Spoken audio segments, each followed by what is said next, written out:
Separate cases, two mothers blame a rare medical condition for all the time their little boys have spent in Houston hospitals. But Children's Protective Services put both mothers under a cloud of suspicion, accusing them of intentionally making their kids seriously ill. Here's Randy Wallace with the exclusive investigation. Landon, what are you doing? 4-year-old Landon Weber. Okay, let's see what's in there. Okay. And 5-year-old Bison Burt. They don't know each other but have a lot in common. Both little boys have spent a lot of time in hospitals.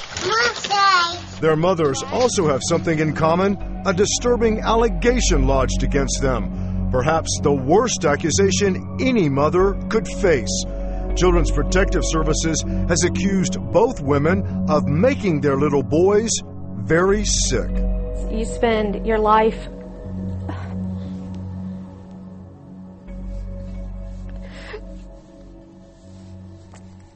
trying to make it better.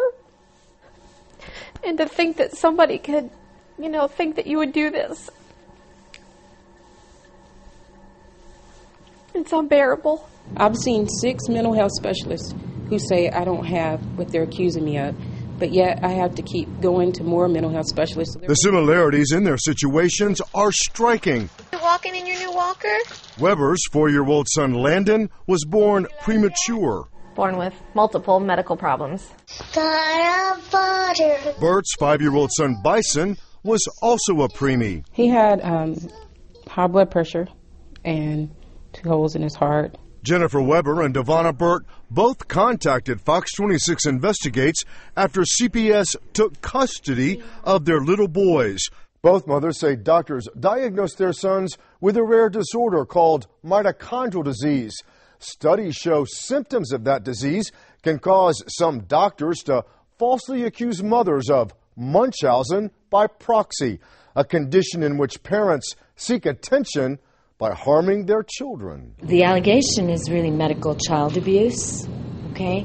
And that happens when, for one reason or another, the medical system is used to perpetrate physical abuse on the child. We went, 2.5 years not understanding what was wrong with Landon. After Landon was diagnosed with mitochondrial disease, the Webers moved their family from St. Louis to Houston so the boy could be treated by a doctor here who specializes in the disease.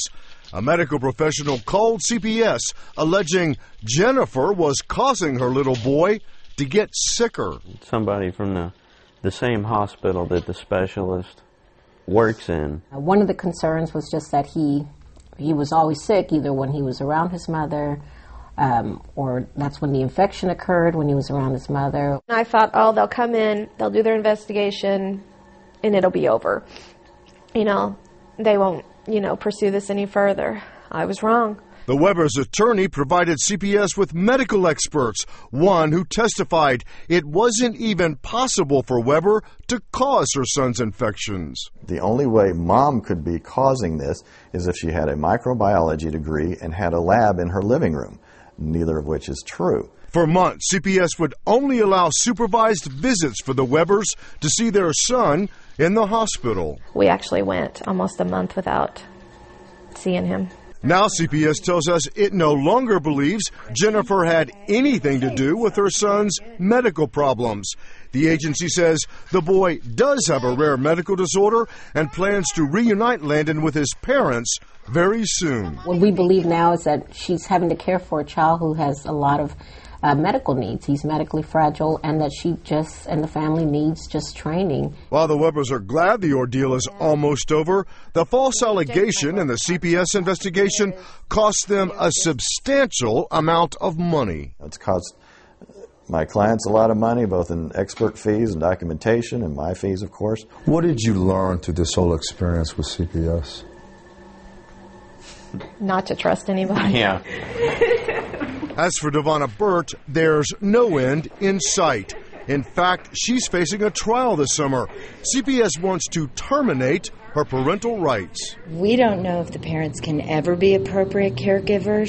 CPS says once they denied Burt access to her son, his medical condition vastly improved. We went from having a child who was very ill under the care of the mother and the father to a child who's a happy, healthy, normal child now. I've never lied about Bison's symptoms. I've never lied about that. Burt's attorneys accuse CPS of ignoring doctors who say Bison's medical procedures were all necessary and Devonna didn't do anything to make him sick. A lot of this could have been disproved if CPS had talked to all the doctors involved. I think any parent should be terrified of how it's handled and how it's just run through the system without the full investigation being done. I think that should scare any parent or anyone. But CPS says medical personnel from 2 hospitals strongly believe Devonna Burt is causing her son's illnesses. If you care about my son, why didn't you pull me aside if you thought I was doing something wrong? But they didn't do that. They just took him away. And if CPS has its way, Devonna Burt's parental rights will be terminated and Bison will be placed for adoption. Randy Wallace, Fox 26, investigates.